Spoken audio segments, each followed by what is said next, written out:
खाडे पाटील तुमच्या व्हिडिओमध्ये स्वागत करतो।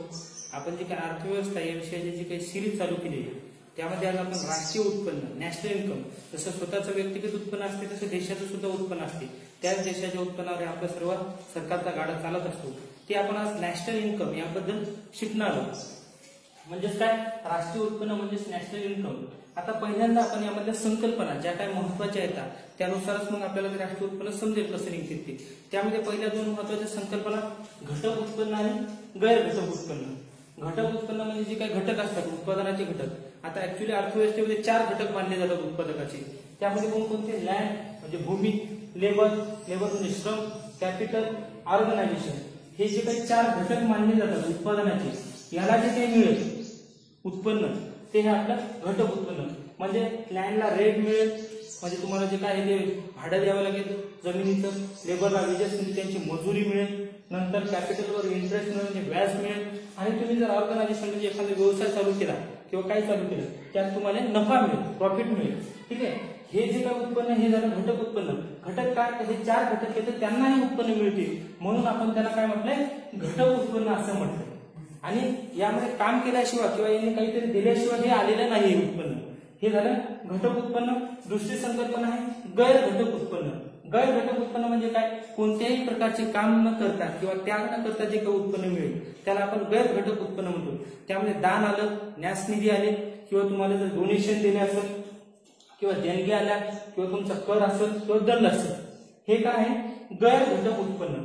हे कसं असते? हे हस्तांतरित देणे, म्हणजे तुम्हाला कोणतरी डोनेशन दिलं किंवा कोणीतरी तुम्हाला दान दिलं म्हणजे तुम्ही त्याच्यासाठी कोणतेही काम केलेलं नसते, हे फक्त तुम्हाला मिळालेले किंवा हस्तांतरित देणे असतात। म्हणजे दुसऱ्याचं जे उत्पन्न असते ते तुमच्याकडे आलं म्हणजे मोजताना फक्त आपण त्याचंच उत्पन्न मोजू। म्हणजेच काय? आपण जे काही राष्ट्रीय उत्पन्न मोजताना फक्त घटक उत्पन्नाचाच विचार करतो। हे वाक्य खूप महत्वाचं आहे। राष्ट्रीय उत्पन्न मोजताना आपण घटक उत्पन्नाचाच विचार करतो, गैर घटक उत्पन्नाचा विचार करत नाही। मध्यवर्ती वस्तू। आता तिसरी संकल्पना आहे आपली मध्यवर्ती वस्तू। म्हणजे एखादं उत्पादन होताना मधातले जो काही प्रोडक्ट तयार होतो त्याला आपण मध्यवर्ती वस्तू म्हणतात। राष्ट्रीय उत्पन्न मोजताना मध्यवर्ती वस्तूची संकल्पना त्यातली गृहीत धरण्यात जात नाही। मध्यवर्ती वस्तू म्हणजे काही आपल्याला जर काही समजा ब्रेड बनवायची, त्यामध्ये आधी गहू असते, गहू हे मेन उत्पादन झालं किंवा प्रोडक्शन झालं ते आपलं उत्पादन, त्याच्यानंतर आपण त्याचं पीठ बनवतो, पिठानंतर त्याचे काही वेगवेगळे प्रोडक्ट बनवतो। मधातलं जे काही पीठ वगैरे ती झाली मध्यवर्ती वस्तू, आपण त्याच्या किमती पकडत नाही, आपण डायरेक्ट जो काही प्रोडक्ट बाजारात विकायला येईल, बाजारात ब्रेड विकायला येतात त्याची किंमत पकडतो, ती असते अंतिम वस्तू। अंतिम वस्तू पद्धती म्हणजेच काय? शेवटची वस्तू जी काय मार्केटमध्ये येईल ती जी आपण धरतो किंवा ती जी पकडतो त्याला आपण अंतिम वस्तू म्हणतो। म्हणजेच काय? राष्ट्रीय उत्पन्न मोजताना जसे गैर घटक उत्पन्नाचा विचार केला जात नाही तसेच मध्यवर्ती वस्तूचाही विचार केला जात नाही। आता आपण पाहू डोमेस्टिक म्हणजे देशांतर्गत आणि नॅशनल म्हणजे पूर्ण राष्ट्रीय। तर डोमेस्टिक म्हणजे काय? देशांतर्गत म्हणजे देशाच्या अंतर्गत ज्या काही घडामोडी घडल्या त्यामधून जे काही उत्पन्न निर्माण झालं त्याला देशांतर्गत म्हणजे जीडीपी जर असेल, ग्रॉस डोमेस्टिक प्रोडक्ट, याचा जो काही डोमेस्टिक शब्द आहे म्हणजे देशात काय काय घडामोडी घडल्या, देशात कोणतं उत्पन्न झालं, त्याच्या किमती किती येतात बाजारात, त्याच्यानुसार जे काही आपण उत्पन्न काढलं ते झालं जीडीपी, ग्रॉस डोमेस्टिक प्रोडक्ट। म्हणजे देशांतर्गत, देशात म्हणजे आपलं जे काही टेरिटरी आहे, जेवढा क्षेत्रफळ आहे, जेवढा आपला एरिया आहे त्याच्यात ज्या काही घडामोडी घडल्या ते असते देशांतर्गत। नंतर नॅशनल म्हणजे काय? आपण देशांतर्गत उत्पन्न प्लस देशाच्या बाहेर किती वस्तू आपण विकल्या किंवा दुसऱ्या देशाला किती आपण इम्पोर्ट केलं, एक्सपोर्ट केलं, दुसऱ्या देशाला किती एक्सपोर्ट केलं त्याचा जो पैसा येईल तो, आणि दुसऱ्या देशापासून आपण इम्पोर्ट किती केलं ते काय आहे? वजा राहील। म्हणजे आपण इम्पोर्ट केल्यावर त्या वस्तूचे पैसे आपण त्या दुसऱ्या जे काही देश आहे त्यांना प्रोव्हाइड करू। म्हणजेच काय? जीडीपी प्लस एक्सपोर्ट वजा इम्पोर्ट हे असते आपलं नॅशनल इन्कम। आता पुढची संकल्पना आहे घटक किंमत आणि बाजारभाव। घटक किंमत म्हणजे जे काही आपले घटक आहेत उत्पादनाचे, कोणकोणते? भूमी, श्रम, भांडवल आणि उद्योजकता, त्यामधून जे काही किमतीला मिळेल त्याच्यात बाजारभावाचा कोणताही उल्लेख नसतो। ते जे काही उत्पन्न असते किंवा ती जी काही किंमत असते ती घटक किमतीला मोजली असते। आणि बाजारभाव म्हणजे काय?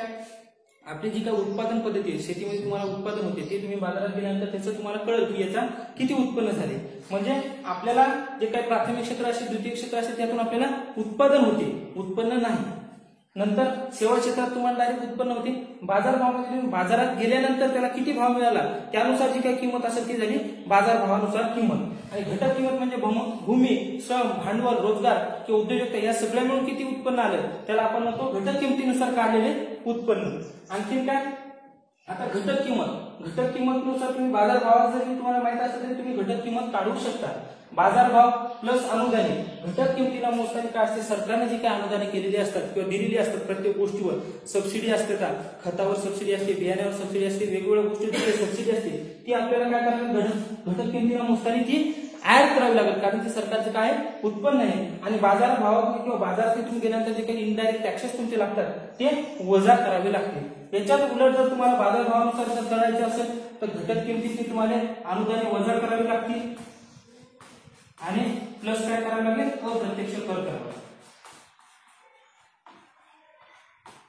कारण बाजारात गेलेले इनडायरेक्ट टॅक्सेस हे तुमचे ऍड होणार आणि घटक किमतीला म्हटल्यावर अनुदाने ऍड होणार. आता दुसरं काय, नेट आणि ग्रॉस मध्ये काय फरक आहे. पूर्ण जे काही आपलं उत्पन्न असते जसे की जीडीपी ह्या काय ग्रॉस डोमेस्टिक प्रोडक्ट म्हणजे पूर्ण उत्पन्न किती आलं आपल्याला, कंपनीतून उत्पन्न किती आलं, आणखी लोकांचे उत्पन्न किती आहे हे सगळं मिळून जे असते तो असतो ग्रॉस. आणि नेट म्हणजे काय, ग्रॉस वजा घसारा म्हणजे डिप्रिशिएशन किती आहे, कंपनीत तुमच्या जे काही कारखाने वगैरे चालले त्या मशिनरीचं डिप्रिशिएशन किती झालं किंवा घसारा किती झालं. आपल्याकडे ट्रॅक्टर आहे, ट्रॅक्टरचं उत्पन्न समजा 10,000 पण समजा त्याचे काही चक्के वगैरे किंवा त्यांना काही ऑइलिंग वगैरेसाठी किती खर्च लागला तो जर वजा केला तर तो जे इन्कम असते ती असते नेट. म्हणजे जीडीपीतून जर तुम्ही जर घसारा वजा केला तर तुम्हाला नेट जीडीपी ते मिळेल. उत्पादन मोजण्याच्या किंवा राष्ट्रीय उत्पन्न मोजण्याच्या एकूण भारतामध्ये 3 पद्धती येतात. तिन्ही पद्धतीचा समन्वय वापरून आपण आपलं उत्पन्न किंवा नॅशनल इन्कम मोजत असतो. तर एकूण 3 पद्धतीमध्ये पहिली पद्धती उत्पादन पद्धत किंवा मूल्यवर्धित पद्धत. उत्पादन पद्धतीबद्दल आपण अगोदर पाहिलं, जे काही प्राथमिक किंवा द्वितीय क्षेत्र असते त्यामध्ये आपल्याला उत्पन्न नाही मिळत तर काय मिळते, उत्पादन मिळते. जसे की कृषी क्षेत्र असेल त्यातून आपल्याला 10 पोते सोयाबीन झालं ते झालं आपलं उत्पादन ना की उत्पन्न. ज्यावेळेस आपण ते बाजारात नेऊ त्याचे आपल्याला पैसे मिळतील ते झालं आपलं उत्पन्न. तर उत्पादन पद्धत किंवा मूल्यवर्धित पद्धत म्हणजे काय, व्हॅल्यू ऍडिशन. यामध्ये काय आपण अंतिम वस्तू विचारात येतो, शेवटचं जे काही इन्कम आहे किंवा शेवटचा जो काही पदार्थ आहे तो आपण त्याच्यातनी लक्षात घेतो उत्पादन पद्धतीत किंवा मूल्यवर्धित पद्धतीत. आता उत्पादन पद्धतीनुसार जर तुम्हाला उत्पन्न मोजायचं असेल राष्ट्रीय तर ते कसं करायचं, बाजारभावानुसार. म्हणजे बाजारात गेल्याशिवाय तुम्हाला कळणार नाही की आपल्याला उत्पन्न किती झाले. म्हणजेच उत्पादन पद्धतीनुसार जर तुम्हाला राष्ट्रीय उत्पन्न मोजायचं असेल तर सगळ्यासमोर काही at market price, GDP at market price, NDP at market price, national income at market price हे झालं उत्पादन किंवा मूल्यवर्धित पद्धत. आता आणखीन काय, उत्पादन ज्या ज्या क्षेत्राचं होते, प्राथमिक क्षेत्राचं असेल, द्वितीय क्षेत्राचं असेल, त्या सर्वांच्या मूल्यवर्धनांची बेरीज, त्यांनी सगळ्यांनी जे काही उत्पादन घेतलं त्याची जी काही किंमत येईल आपल्याला बाजारात गेल्यावर ते सगळ्यांची बेरीज करणे आणि ते आपले इन्कम काढणे ते हे उत्पादन किंवा मूल्यवर्धित पद्धतीनं राष्ट्रीय उत्पन्न काढणे. यामध्ये आपण कोणत्याचं काढतो, प्राथमिक आणि द्वितीय क्षेत्राचं उत्पादन आपण किंवा राष्ट्रीय उत्पन्न याच्यातून काढतो. वेगवेगळ्या क्षेत्रासाठी आपण क्षेत्राचा जो टॉपिक पाहिला अर्थव्यवस्थेचे प्रकार आणि क्षेत्राचे प्रकार, त्यामध्ये जे काही आपण प्राथमिक क्षेत्र, द्वितीय क्षेत्र, प्राथमिक क्षेत्र म्हणजे जे काही नैसर्गिक साधन संपत्तीशी निगडीत असते किंवा निसर्गातून ज्या काही गोष्टी येतात त्याचा जर आपण वापर करत असेल उत्पादनासाठी ते जे असेल ते प्राथमिक क्षेत्र. त्यावर प्रक्रिया करून जे काय असेल ते उद्योग क्षेत्र, ते सुद्धा बाजारात गेल्यानंतर तुम्हाला कळेल. साखर उद्योग असेल ते त्याच्यात जर तुम्हाला नॅशनल इन्कम काढायचं तर ती कोणती पद्धत आहे, राष्ट्रीय उत्पन्नानुसार उत्पादन पद्धती. आता पाहू आपण दुसरी पद्धत, उत्पन्न किंवा आय पद्धत. उत्पन्न म्हणजे काय, जसं की घटक असते तर भूमी आहे, श्रम आहे, भांडवल आहे, नंतर रोजगार आहे किंवा उद्योजकता आहे, यांना काय डायरेक्ट इन्कम मिळते. किंवा भूमी तुम्ही जर तुम्हाला कोणाला रेंटला दिली तर तुम्हाला त्याचं रेंट मिळेल. ते पुन्हा तुम्ही जर कोणाला जर समजा कामाला गेले कोणाच्या मजूर तर तुम्हाला तुमचं ते काही रोजगार मिळेल रोजचा, ते जे असते ते असते तुमचं उत्पन्न. मग यामध्ये काय करायचं, भूमी, श्रम, भांडवल आणि उद्योजकता म्हणजे लँड, कॅपिटल, ऑर्गनायझेशन आणि लेबर यांना जे काही उत्पन्न येईल त्या तिन्ही चारीची बेरीज करायची आणि ते जे होईल तुमचं उत्पन्न किंवा आय पद्धतीने काढलेलं राष्ट्रीय उत्पन्न. जे काही आपलं सेवा क्षेत्र असते त्यामध्ये डायरेक्ट इन्कम मिळते, त्यांना जर सेवा दिली की डायरेक्ट इन्कम मिळते म्हणजे ते त्यांचं काय असते, उत्पन्न असते. आय म्हणजे काय, इन्कम, त्याला उत्पन्नाला इन्कम मेथड म्हणतात.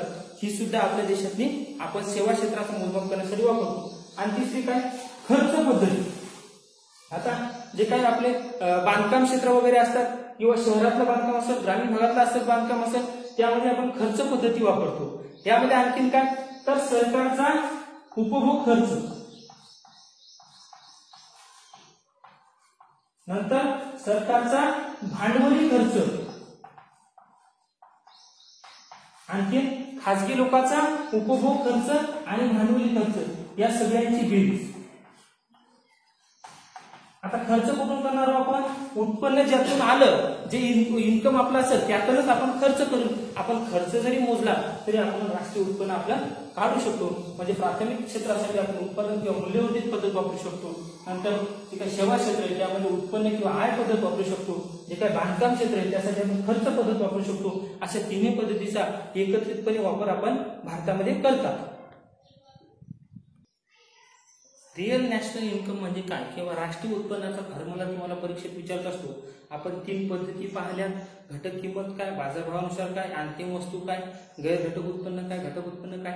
आता आपलं काय आहे किंवा रिअल नॅशनल इन्कम जर फॉर्म्युला विचारला परीक्षेमध्ये, ऍग्री एमपीएससी असो किंवा पीएसआयएसटी असो किंवा राज्यसेवा असो, तर फॉर्म्युला विचारला तर रिअल नॅशनल इन्कमचा फॉर्म्युला काय आहे तर स्थूल देशांतर्गत उत्पन्न. स्थूल देशांतर्गत म्हणजे आपण अगोदरच पाहिलं तर जीडीपी. देशांतर म्हणजे काय, देशाच्या आतलं उत्पन्न. ते काय ऍट मार्केट प्राइस म्हणजेच बाजारभावानुसार वजा घसारा. घसारा काय मानायचा आहे तर आपल्याला रिअल नॅशनल इन्कम म्हणजे नेट इन्कम पाहिजे. आपल्याला आपलं ग्रॉस इन्कम नाही पाहिजे, आपल्याला नेट पाहिजे. म्हणून आपण काय केला, घसारा त्यामधून वजा केला. वजा अप्रत्यक्ष कर. आता अप्रत्यक्ष वर कर का वजा केले तर इथं बाजारभावानुसार आहे म्हणून आपल्याला अप्रत्यक्ष कर वजा करावे लागतील. प्लस अनुदाने आपण ऍड केले. आणि परदेशातून प्राप्त निव्वळ उत्पन्न म्हणजे काय तर एक्सपोर्ट मायनस इम्पोर्ट. म्हणजे तुम्ही दुसऱ्या देशाकडे किती वस्तू पाठवल्या त्यातून तुम्हाला किती इन्कम मिळालं आणि दुसऱ्या देशातून तुम्ही किती इम्पोर्ट केल्या त्यात तुम्हाला किती खर्च आला, याच्यातून जे काही उत्पन्न आपल्याला भेटेल याच्यात वजा केल्यावर याच्यात आपलं कधी शेष असू शकते, कधी तूट असू शकते. तर ते ऍड करायचं आणि त्याच्यात आपल्याला मिळेल रिअल नॅशनल इन्कम. आणखी काय net national product at factor cost that is real national income. तुम्ही जर निव्वळ राष्ट्रीय उत्पादन तर घटक किमतीला मोजत असाल त्याला सुद्धा आपण नॅशनल इन्कम किंवा रिअल नॅशनल इन्कम असं म्हणतो. नॅशनल इन्कमचा इतिहास काय किंवा पार्श्वभूमी काय, आपला राष्ट्रीय उत्पन्न कधीपासून मोजले जाते आणि त्याची सुरुवात कधीपासून झाली. तर सर्वप्रथम जर भारताचं राष्ट्रीय उत्पन्न कोण मोजलं असेल तर दादाभाई नौरोजी. जे काय त्यांचं पुस्तक सुद्धा होतं the poverty and un British rule in India. त्यांनी दारिद्र्याबद्दल सुद्धा बोलले, राष्ट्रीय उत्पन्नाबद्दल बोलले. आर्थिक जे काही पहिल्यांदा जे काही मवाळ लोक होते त्यांनी काय केलं, लोकांसमोर मांडलं की कशी संपत्तीचं आपल्या तिकडे हस्तांतरण होते किंवा ब्रिटिशाकडे संपत्ती कशी जाते. त्यामध्ये आणखी दादाभाई नौरोजींनी आपलं राष्ट्रीय उत्पन्न सुद्धा मोजलं होतं. ते मोजलं होतं 1867-68 या साली. बरोबर 1867-68 या साली उत्पन्न भरलं होतं, राष्ट्रीय उत्पन्न किंवा नॅशनल इन्कम भरलं होतं आपलं 340 कोटी आणि दरडोई काय 20 रुपये. म्हणजे एकाच्या हिशोबात दरडोई उत्पन्न कसं काढतात तर नॅशनल इन्कम भागीला पॉप्युलेशन. तुमचं उत्पन्न किती आहे, तुमची लोकसंख्या किती, याचा जो काही भागाकार आहे ते एकाच्या हिशोबात किती उत्पन्न येते ते असते दरडोई उत्पन्न. जे विकसित देश असतात त्यांचं दरडोई उत्पन्न जास्त असते. आणखीन काय हे पहिल्यांदा जर कोणी मोजलं असं विचारलं तर दादाभाई नौरोजीनं. पण हे काय होतं वैज्ञानिक पद्धतीने मोजलेलं नव्हतं. नंतर डॉक्टर व्ही के आर राव ज्यांना राष्ट्रीय लेखा प्रणालीचे जनक म्हणतात. सर्वप्रथम वैज्ञानिक पद्धतीने जर राष्ट्रीय उत्पन्न भारताचं कोणी मोजलं असेल तर डॉक्टर व्ही के आर राव यांनी मोजलं. त्यांनी मोजलं 1925 ते 1929 या कालावधीचं. त्यामध्ये वार्षिक किंवा राष्ट्रीय उत्पन्न आपलं भरलं होतं 2301 कोटी आणि काय प्रति व्यक्ती म्हणजे दरडोई उत्पन्न होतं 78 रुपये. प्रथम वैज्ञानिक पद्धतीने मोजल्यामुळे त्यांना राष्ट्रीय लेखा प्रणालीचे जनक सुद्धा म्हणतात. नंतर इतिहासात हे झाल्यानंतर जे काय आपलं पुढं जे काही म्हणजे स्वातंत्र्य झाल्यानंतरचं काय राष्ट्रीय उत्पन्न समिती 4 ऑगस्ट 1949 साली आपण राष्ट्रीय उत्पन्न समितीची स्थापना केली.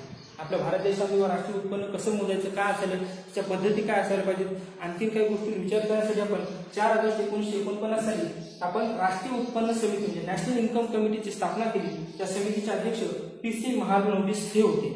जे आपली दुसरी पंचवार्षिक योजना आहे त्याचे सुद्धा मॉडेल सुद्धा महालनोबिस असेल ते. आणि सदस्य होते धनंजयराव गाडगीळ आणि व्ही के आर राव.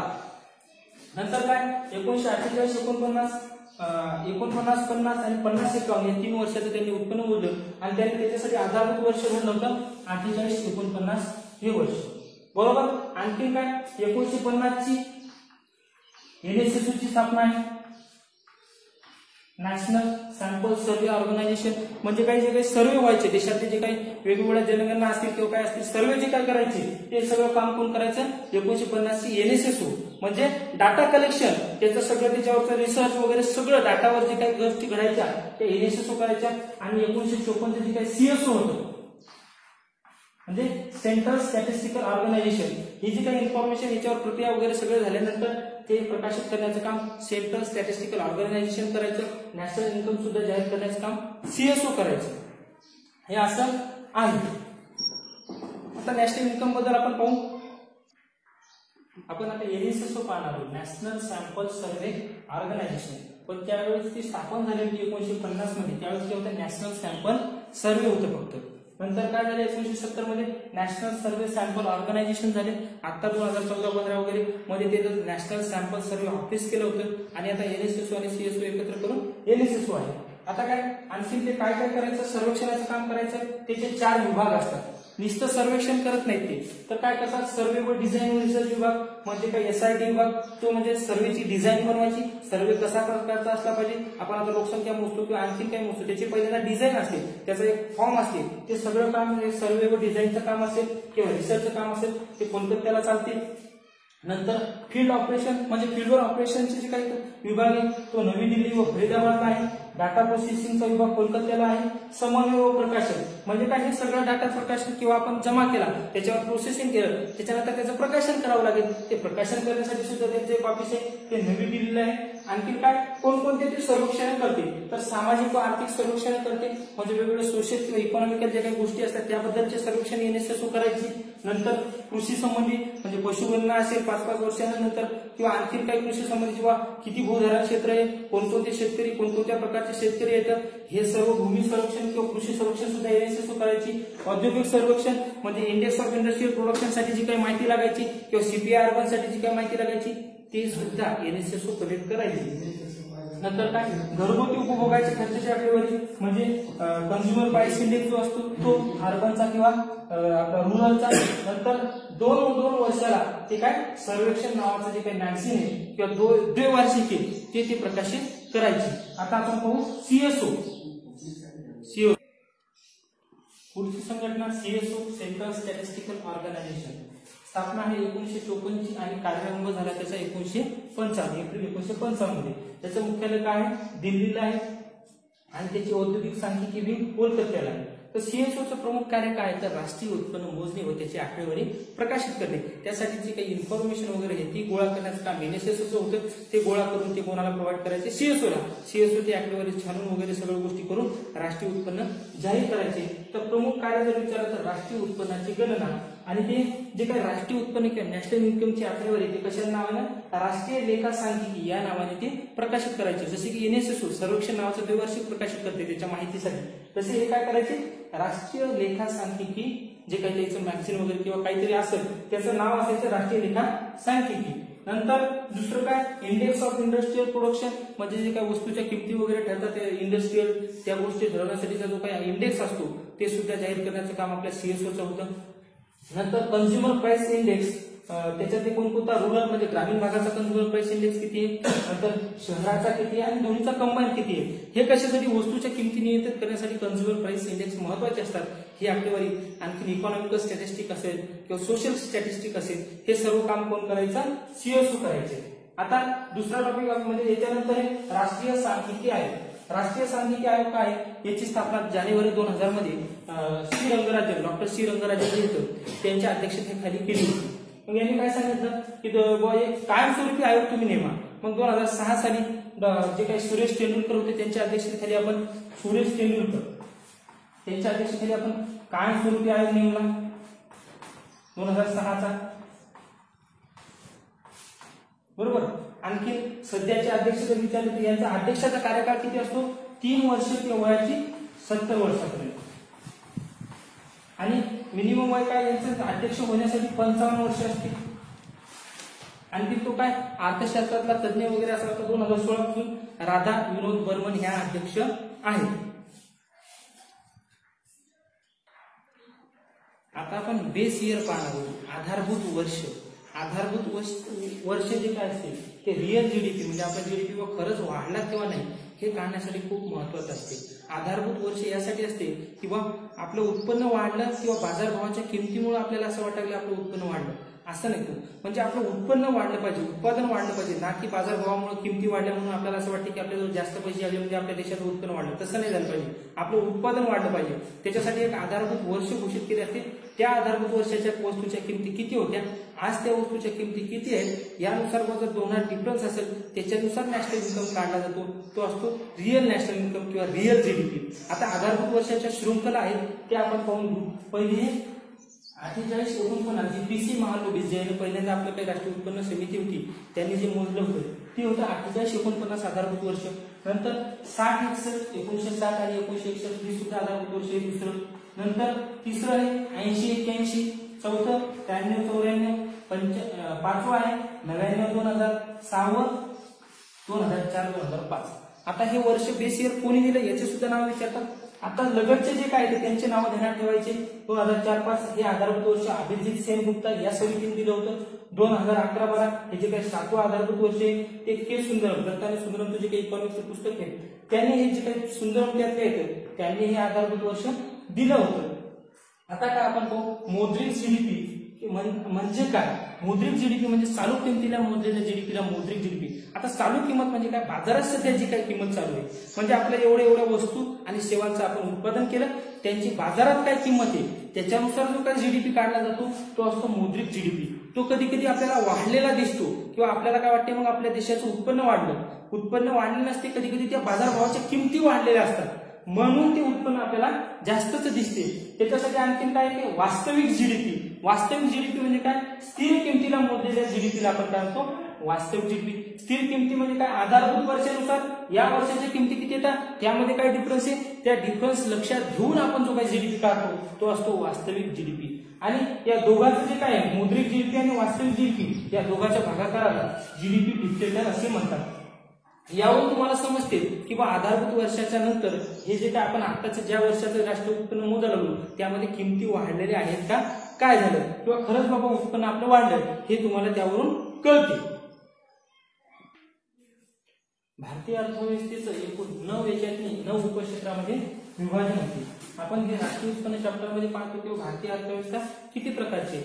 आपण जे काही पहिले चॅप्टर पाहिलं अर्थव्यवस्थेचे प्रकार किंवा अर्थव्यवस्थेचे क्षेत्र त्यामध्येच हे आहे। तर पहिलं जे काही उपक्षेत्र आहे आपलं कृषी, वाणिज्य आणि मत्स्य व्यवसाय, यालाच आपण कृषी व संलग्न क्षेत्र असे सुद्धा म्हणतो। हा प्रश्न PSI-STI ला आलेला आहे। कृषी व संलग्न क्षेत्र म्हणजे काय, कृषी, वाणिज्य आणि मत्स्य व्यवसाय। यामध्ये आणखीन काय येते, पशु पण येतात आणि लाकूड सुद्धा यामध्ये येते। आता हे प्राथमिक क्षेत्र, कोणतं प्राथमिक क्षेत्र। आता आपण काही 3 पद्धती पाहिल्या, कोणकोणत्या आहेत राष्ट्रीय उत्पन्न मोजण्याच्या पद्धती, उत्पादन पद्धती, उत्पन्न पद्धती आणि खर्च पद्धती।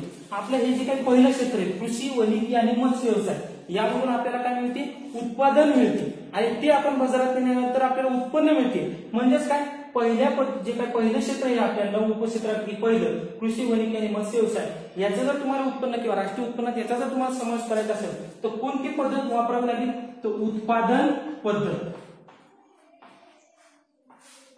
आणि उत्पादन पद्धत कोणती असते, तर बाजार भावानुसार, कारण बाजारात गेल्याशिवाय त्याची किंमत कळणार नाही। हे झालं आपलं आता कृषी, वाणिज्य आणि मत्स्य व्यवसाय। एक व्यवस्थित समजून घ्या। दुसरं खाणकाम, नंतर कारखानदारी, वीज, गॅस आणि पाणी पुरवठा, बांधकाम। आता खाणकाम असेल, कारखानदारी असेल, वीज, गॅस आणि पाणी पुरवठा असेल आणि बांधकाम असेल, हे जे 2, 3, 4, 5 आहे हे एक उद्योग क्षेत्र आहे। आणि याचं सुद्धा जे काही राष्ट्रीय उत्पन्नात आपण मोजमाप करायचं तर त्यासाठी सुद्धा आपण उत्पादन हीच पद्धत वापरतो। कारण खाणकामातून तुम्हाला काय होईल, उत्पादन मिळेल, तुम्ही ते बाजारात गेल्यावर किंवा तुम्हाला विकल्यावर त्याच्यापासून तुम्हाला उत्पन्न येईल, म्हणजे हे सुद्धा तुम्ही बाजारभावानुसारच काढता। कारखानदारीतून जे काही पदार्थ वगैरे जे काही तयार होतील ते असते तुमचं उत्पादन आणि बाजारात नेऊन ते विकल्यावर किंवा बाजारात ते नेऊन ते विकल्यावर ते मिळते ते असते तुमचं उत्पन्न। म्हणजेच काय, प्राथमिक व द्वितीय क्षेत्र म्हणजेच आपलं कृषी व संलग्न क्षेत्र असेल किंवा उद्योग क्षेत्र असेल याचं जर तुम्हाला नॅशनल इन्कम मध्ये जर ऍड करण्यासाठी जर काढायचं असेल तर उत्पादन पद्धती आणि बाजारभावानुसार। आता पुढचं जे काय व्यापार, हॉटेल्स अँड रेस्टॉरंट, 7वं वाहतूक, सार्वजनिक आणि संचार, वित्त पुरवठा, विमा आणि रिअल इस्टेट, सामुदायिक सेवा आणि वैयक्तिक सेवा, ह्या झाल्या सेवा. सेवामधून तुम्हाला काय मिळते, डायरेक्ट उत्पन्न मिळते. म्हणून 6व 7व 8व हे जे काय आहे सेवा क्षेत्र. सेवा काय, व्यापार हॉटेलमध्ये तुम्ही गेले की तुम्हाला सेवा देतात. तुम्ही दळणवळणाच्या सेवा असतील, वाहतूक मध्ये रस्ते असेल, रेल्वे असेल किंवा विमान सेवा असेल, त्यामधून तुम्हाला सेवा मिळते. तुमच्याकडून त्याच्यातून काही एखादं उत्पन्न किंवा एखादी वस्तू भेटते का, नाही. वस्तू आणि सेवा काय, वस्तू ही दिसते तर सेवा ही दिसत नाही. सेवेपासून सुद्धा काय मिळते, डायरेक्ट उत्पन्न मिळते. त्यासाठी तुम्हाला काही वस्तू वगैरे तयार करायचं काम नाही. मग या सेवा क्षेत्राचं जे काही नॅशनल इन्कम मध्ये जर ऍड करायचं असेल तर तुम्हाला उत्पन्न पद्धतीचा वापर करावा लागेल. आणखी काय आहे, बांधकाम जे क्षेत्र आहे, आपण त्या 3 पद्धती पाहिल्या. कोणकोणत्या पाहिल्या, उत्पादन, उत्पन्न आणि खर्च. तर हे काय बांधकाम क्षेत्र आहे, याच्यासाठी फक्त खर्च पद्धती वापरतात. खर्च पद्धती व वस्तू प्रवाह पद्धती 2 पद्धती आहेत. यामध्ये जे काही शहरी भागातलं बांधकाम आहे त्यासाठी खर्च पद्धती आहे आणि ग्रामीण भागातलं जे काही बांधकाम आहे त्यासाठी तुम्ही वस्तू प्रवाह पद्धती वापरू शकता. म्हणजे आता तुम्हाला क्षेत्रे पण लक्षात आली आणि कोणकोणती पद्धत तुम्ही नॅशनल इन्कम मोजण्याची आपण जे काही 3 पद्धती पाहिल्या ते सुद्धा तुमच्या लक्षात आल्या. भारतीय जीडीपीचे क्षेत्रीय वितरण. क्षेत्रीय म्हणजे काय, कृषी क्षेत्र, उद्योग क्षेत्र, जे काही प्राथमिक क्षेत्र असेल, द्वितीय क्षेत्र असेल, तृतीय क्षेत्र. यामध्ये जीडीपीचं वितरण कसं आहे, तर आपण ज्यावेळेस स्वातंत्र्य झालो आणि 1950-51 मध्ये जे काही आपलं नॅशनल इन्कम मोजले गेले त्यामध्ये आपला कृषी क्षेत्राचा वाटा सर्वात जास्त होता, 53.1%. हे प्रश्न आलेले आहेत, ऍक्च्युअल प्रश्न पण आलेले आहेत. 53.1% कृषी क्षेत्राचा आपल्या नॅशनल इन्कम मध्ये वाटा होता 50-51 मध्ये. उद्योग क्षेत्राचा होता 16.6% आणि सेवा क्षेत्राचा होता 30.30%. आज जर 2013-14चा जर विचार केला तर कृषी क्षेत्राचा वाटा 53.1% 13.94% आला आहे. म्हणजे काय, कृषी क्षेत्राचा भारतीय अर्थव्यवस्थेतील वाटा सतत कमी होत आहे. म्हणजे तो कंटिन्युअसली कमी होत चालला आणि हे एक संरचनात्मक जो काही सकारात्मक आणि संरचनात्मक बदल जो भारतीय अर्थव्यवस्थेमध्ये होतोय त्याचं हे लक्षण आहे. नंतर उद्योग क्षेत्राचा जो काही 16.6% वाटा होता आज तो 26.13 वाटा झाला आहे. म्हणजे तो उद्योग क्षेत्राचा वाटा वाढत आहे पण अलीकडे मात्र तो स्थिर झाला आहे. नंतर सेवा क्षेत्राचा वाटा 30.3 होता आणि तो आज 59.93% झाला. म्हणजे सेवा क्षेत्राचा वाटा सतत वाढत आहे. जसा कृषी क्षेत्राचा वाटा सतत कमी झाला तसा सेवा क्षेत्राचा वाटा सतत वाढला. म्हणजे आपली अर्थव्यवस्था जी काही ही कृषी आधारित अर्थव्यवस्थेकडून सेवा आधारित अर्थव्यवस्थेकडे वळत आहे. म्हणजे आपण सेवा क्षेत्राचा हिस्सा आपला वाढतोय तरीही कृषी क्षेत्राचं महत्व कमी झालं नाही. याचं कारण काय, तर कृषी क्षेत्रामध्ये अजूनही खूप सारे लोक किंवा त्यांचा रोजगार किंवा त्यांची मजुरी किंवा त्यांचे जे काही जीवनमान आहे सगळ्या गोष्टी किंवा उपभोग आहे त्या सगळ्या कृषी क्षेत्रावरती अवलंबून अजून पण आहे. आणखी काय, भारताची गणना जी काही समजा जगाचा जर विचार केला तर दरवर्षी 1 जुलैला आपली जी काही वर्ल्ड बँक आहे हे वर्ल्ड डेव्हलपमेंट रिपोर्ट देते. त्यामध्ये अर्थव्यवस्थेचे वेगवेगळे प्रकार आहेत. त्या अर्थव्यवस्थेच्या प्रकारापैकी आपण निम्न मध्यम उत्पन्न देशाच्या गटामध्ये आपल्या भारतीय अर्थव्यवस्थेचा समावेश होतो. त्याचा रिपोर्टचं नाव ध्यानात ठेवा, वर्ल्ड डेव्हलपमेंट रिपोर्ट. आणि IMF जो देतो त्याचं नाव आहे वर्ल्ड इकॉनॉमिक आउटलुक. आता आपण आणखी एक शेवटचा टॉपिक आहे आपला ग्रीन जीडीपी.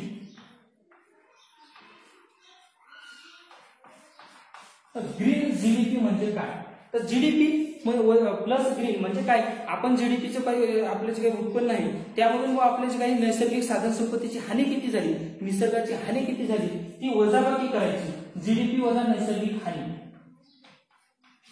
म्हणजे आपलं समजा प्रगती होत आहे तर आपण निसर्गाची काही ना काही हानी करत आहोत हे आपल्या लक्षात येण्यासाठी आपण ग्रीन जीडीपी ही संकल्पना आणली आहे. तर ग्रीन जीडीपी काढण्यासाठी सर पार्थ दास गुप्ता, कोण, सर पार्थ दास गुप्ता समिती आपल्या 2013 मध्ये आपल्या भारतात नेमली होती. चीनने 2005-6-7 मध्ये ग्रीन जीडीपी दिला सुद्धा होता पण त्याची आकडेवारी एवढी भयानक होती की त्यांनी पुढे ते ग्रीन जीडीपीची काही संकल्पना ठेवलीच नाही.